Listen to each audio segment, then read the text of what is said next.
Léo, tranquilo? Me chamo Júnior e quero te contar uma história de quando eu tinha 11 anos.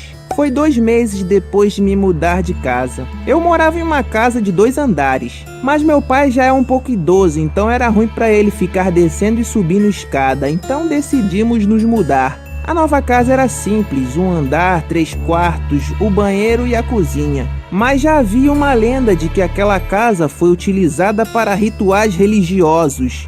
Mas eu não acreditava muito nessas coisas, porque ela tinha sido construída há uns 2 anos e mesmo tendo a aparência de velha, eu não acreditava nisso, né? E esqueci de dizer que junto com a casa veio também um mini mercado ao lado.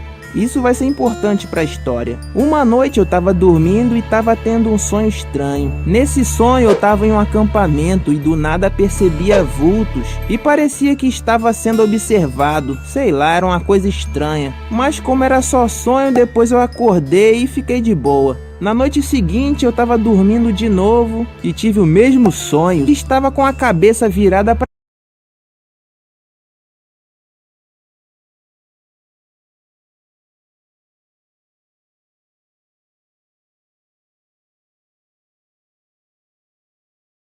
a porta, e nesse momento eu vi uma coisa. Não parecia humano. Tinha uns 2 metros, pois era bem alto, batia quase no teto. Acordei 2 vezes assim e o vulto me olhando. Como tava muito cagado de medo, eu nem levantei, cara. Nem sei como eu tive coragem de dormir de novo vendo aquela sombra daquela coisa. O piso da casa era de madeira e dava para escutar passos quase sempre que estava na cama. Os passos eram muito baixos, mal dava para escutar e ficavam horas zanzando pela casa. Quando era lá para as 4 horas da manhã, o alarme desse mini mercado tocou.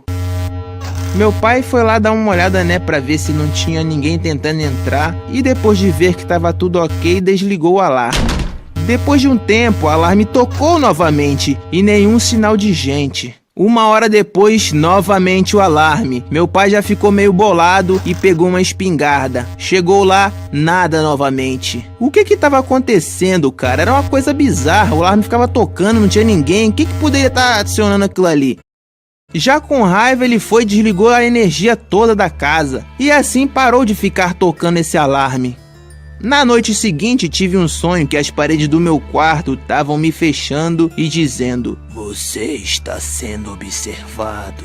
Acordava sempre assustado com alguma coisa. Eu não sei se essa casa é mal assombrada, mas que coisas estranhas acontecem nela, isso eu tenho certeza. Bom, Léo, essa foi minha história, espero que tenha gostado. Olá, Léo, acho o seu canal muito legal e eu queria compartilhar uma história que aconteceu comigo. A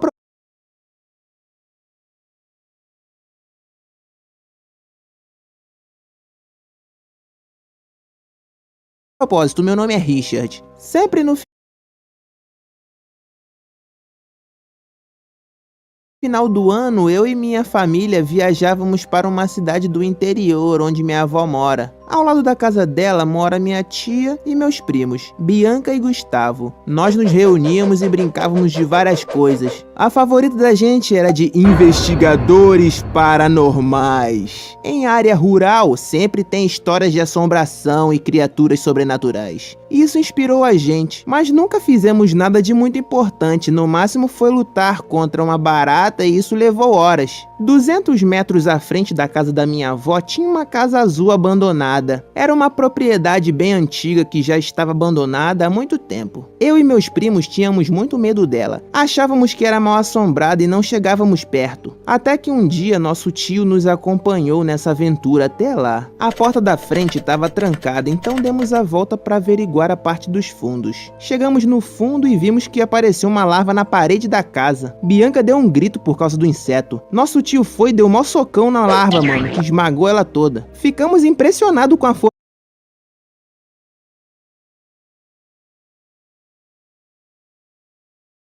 dele e paramos de sentir medo. Afinal, estamos com o nosso tio e ele é bem forte, olha o tamanho desse maluco. A porta dos fundos também estava trancada e decidimos voltar para casa da nossa avó. Ficamos inconformados com o fato de não conseguirmos entrar na casa abandonada. E de tarde decidimos ir novamente, só que dessa vez sem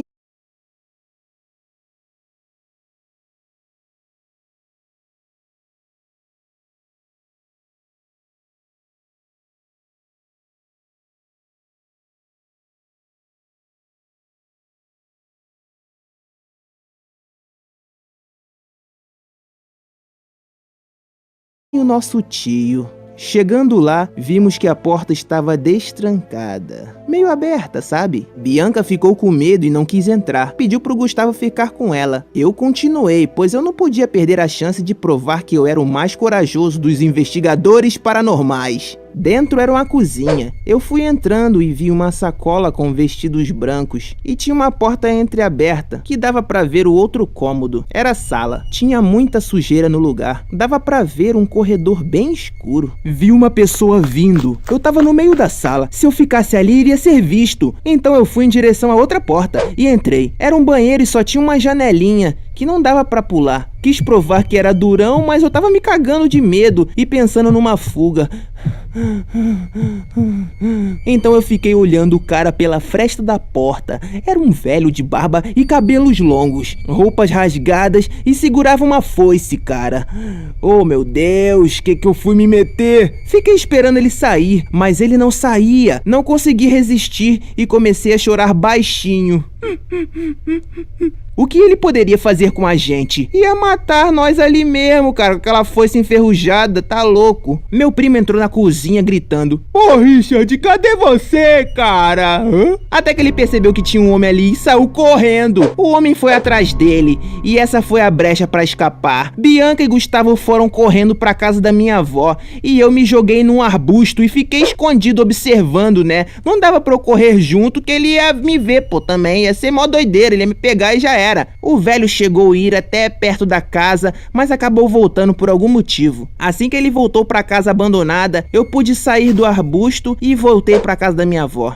Nesse mesmo dia, à noite estávamos reunidos na varanda da casa da minha avó, conversando sobre o ocorrido e olhando para a casa azul. Até que da porta da frente saiu o velho. Tava usando o vestido branco que tava na cozinha da casa abandonada e com a foice na mão. Olhou fixamente pra gente e apontou o dedo. Rapidamente entramos e trancamos tudo. Espreitei pela janela e o vi entrando no mato. O que será que aquele cara tava fazendo vestido de mulher e com a foice na mão? Eu só sei que no dia seguinte nós voltamos na casa e dessa vez a porta dos fundos estava trancada novamente. Minha prima tinha um grampo de cabelo e começou a futucar a fechadura. Depois de meia hora ela conseguiu abrir. Fomos entrando devagarzinho para não fazer barulho. Vimos o vestido branco que o homem usou na noite anterior. Estava com manchas vermelhas que mais pareciam sangue. Fomos dar uma olhada na casa. Passamos pelo corredor e entramos num cômodo bizarro. Tinha ossos no chão e muita sujeira. Para nossa sorte,